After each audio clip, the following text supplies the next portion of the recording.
एक बात अपने जीवन में सदा उतार करें। घर में अगर तुलसी का क्यारा है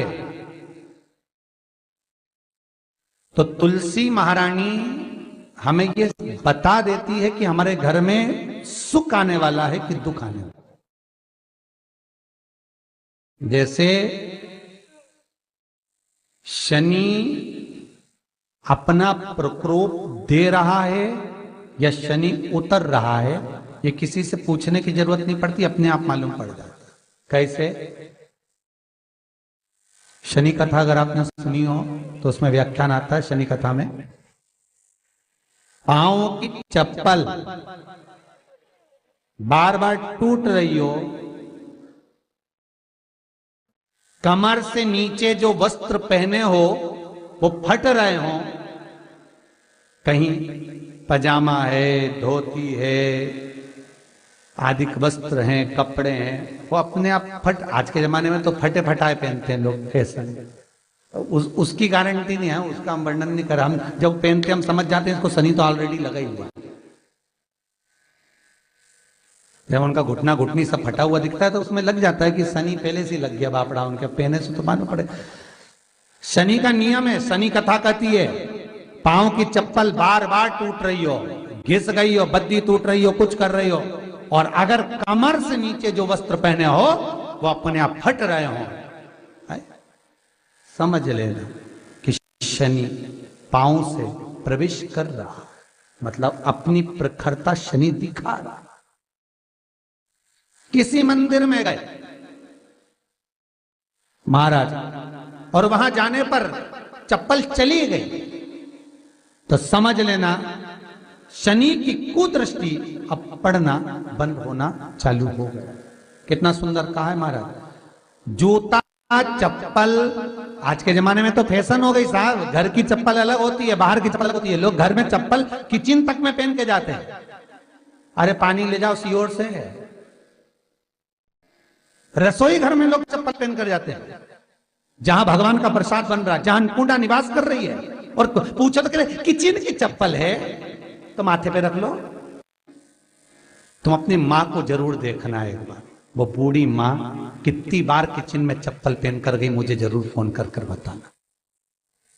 बूढ़ी माँ रसोई घर में आज भी बिना चप्पल के जाती है, और बहुओं की कहीं एड़ी नहीं फट जाए, ठंड नहीं बैठ जाए, इसलिए ये रसोई घर तक में चप्पल पहन कर जाती है। सूर्य नारायण की कथा पढ़ना,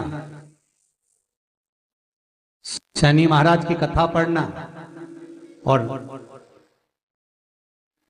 गरुड़ पुराण की कथा पढ़ना, जिन जिन कथाओं का हम व्याख्यान कर रहे हैं उसको पढ़ना जरूर हो। क्या लिखा है? घर के अंदर जब चप्पल जाती है, रोग, बीमारी, कष्ट, तकलीफ चालू हो जाती है। तुमने चप्पल क्यों पहनी? ठंड नहीं बैठ जाए, रोग नहीं बैठ जाए। घर के अंदर उतना बढ़ गया, एक कालीन बिछा दो, एक दरी बिछा दो, मोटा आसन बिछा दो, जिस पर तुम चल लो। जरूरी है कि कई कई लोगों को तो हमने ये भी देखा कि कालीन पर भी चप्पल पहन के चलते, और ब्राह्मणों को भोजन परोस रहा है, गुरुजन को भोजन परोस रहा है, ठाकुर जी की थाली बना रहा है, ठाकुर जी का थाल लगा रहा है, तो भी चप्पल है पांव में। तेरा क्या होगा रे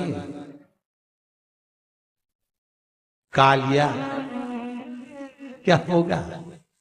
विचार तो करो। देह पड़ी रे जाए यहीं पर, फिर कुंडल और नगीना, क्या हरि नाम नहीं तो जीना।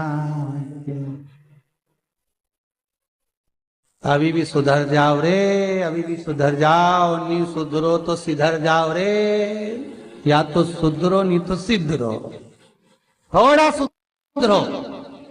रसोई घर में अन्नपूर्णा रहती है, रसोई घर में शिव महापुराण की कथा कहती है जब भगवान शंकर को मां जगत जननी भोजन करा रही थी, शंकर जी ने वर मांगा था अन्नपूर्णा से, ए अन्नपूर्णे, तुम मेरे घर के बच्चों का भरण पोषण कर रही है। इस मृत्यु लोक में जितने मनुष्य जन्म लेते हैं ये मेरे पुत्र कहलाते हैं।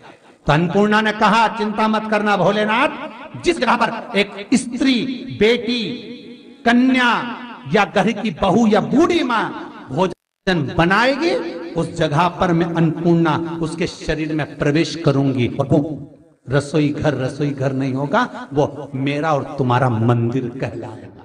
अब मंदिर में चप्पल पहनकर भोजन का निर्माण करना, ये श्रेष्ठता है। एक आसन पटक लो आप रसोई घर के अंदर, जिस आसन पे खड़े होकर आप भोजन बना लो। मोटा सा आसन रख लो, चप्पल की जरूरत ही नहीं।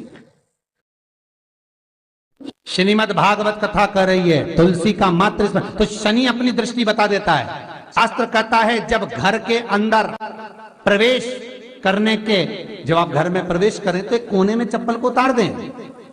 बाहर जगह नहीं है तो घर के अंदर प्रवेश कर कर लेफ्ट में चप्पल को उतार दें, और 7 या 3 कदम के अंदर चप्पल उतर जाना चाहिए घर के अंदर भी। और उसके बाद अगर चप्पल अंदर प्रवेश कर रही है तो राहु केतु शनि के साथ प्रवेश करते हैं, जिसके घर में बीमारी कभी पीछा नहीं छोड़ती। शनि कथा, सूर्य की कथा का स्मरण करिए, आपको मालूम है, पहचान हो जाता है। महाराज तुलसी बता देती है कि आपके घर की दशा क्या है। बार बार जल डालने के बाद भी तुलसी सूख रही है, बार बार आप पूजन कर रहे हैं, पाठ कर रहे हैं, तो भी तुलसी के दल सूख रहे हैं। तुलसी बता देगी कि तुम्हारे घर में तकलीफ आने वाली है, कष्ट आने वाला है, सूख रही है। किसी ने जरूर कुछ ना कुछ ऐसा है कि इसमें घर में कुछ तकलीफ आएगी, तुमने लगाया फिर सूखी, फिर लगाया फिर। तुलसा महारानी बता देती है कि कष्ट है। और जिस गमले की तुलसा घेर घमोर हो, फलित तो हो, आनंद में हो, तो उस घर में फिर दुख नहीं आता, समृद्धि खुद बढ़ती चली। जिन शंकर भगवान को आप जल चढ़ाते हो, जिन ठाकुर जी से आप लाड लड़ाते हो, जिन भगवान कृष्ण का आप स्मरण करते हो, राधा रानी का आप नाम जाप करते हो, जिस परमात्मा का आप भजन कर रहे हो, कीर्तन कर रहे हो, नाम जाप कर रहे हो, नाम स्मरण कर रहे हो, उससे तुम्हारा एक संबंध होना चाहिए, एक रिश्तेदारी होना चाहिए। और उससे जब तुम्हारा कोई संबंध रहेगा, उससे जब तुम्हारी कोई रिश्तेदारी रहेगी, तो उस रिश्तेदारी में जैसे ही आपके प्राण छूटे, और छूटते से ही आप जब गए, तो जाते ही आप कहोगे कि कृष्ण से मेरा ये संबंध है, वो मेरा पुत्र, वो मेरा भाई, वो मेरा बेटा, वो मेरा सगा, वो मेरा रिश्तेदार, वो मेरा कुटुंबी, वो मेरा पुत्र। जब कहोगे तो तुरंत प्रवेश हो जाए। महाराज भगवान से संबंध होना चाहिए। कई लोग भगवान को सवेरे से रिझाने बैठते हैं तो भगवान को बनी बनाई बात कहते हैं, ये पाठ कर लो, ये पाठ कर लो, ये पाठ कर लो, ये स्तुति कर लो, सारा बना बनाया। तुमने अपने दिल से कौन सी स्तुति गाई? तुमने अपने दिल से कौन सा भगवान को निवेदन करा, कौन सा नमन करा? बस सवेरे उठना है, नहाना है, भगवान के सामने जाना है, भगवान को नहलाना है, कपड़े पहनाना है, अगरबत्ती लगाना है, थोड़ा सा शक्कर का भोग लगाना। इतने सारे देवी देवता, शंकर जी, राम जी, गणेश जी, सारे देवता, और 2 खुरमा लेके आए, 1 बालूशाही लेके आई, 2 मठरी लेकर आ गए, 1 मठरी लेकर आ गए, और भगवान को इतनी सी कटोरी में रख दी। अब बोले, कई लोगों से पूछा, इतनी सी कटोरी में 1 मठरी, 1 खुरमा, और रोज मठरी खुरमा एक साथ नहीं रखती। वो तो आज दिन मठरी का भोग लगा दिया, कल खुरमे का लगाएगी, परसों गुजिया का, परसों पपड़िया का, कोई डब्बे में भरे भराए रखे, रख दिया। और 1 लड्डू रोज लगा देगी, इतना बड़ा। तो पूछा, इतना सा लड्डू और इतने सारे भगवान कैसे खाते होंगे? तो क्या भाव से। तो हमने कहा, तुम भगवान को क्यों? बहुत दुख है गुरु जी, बहुत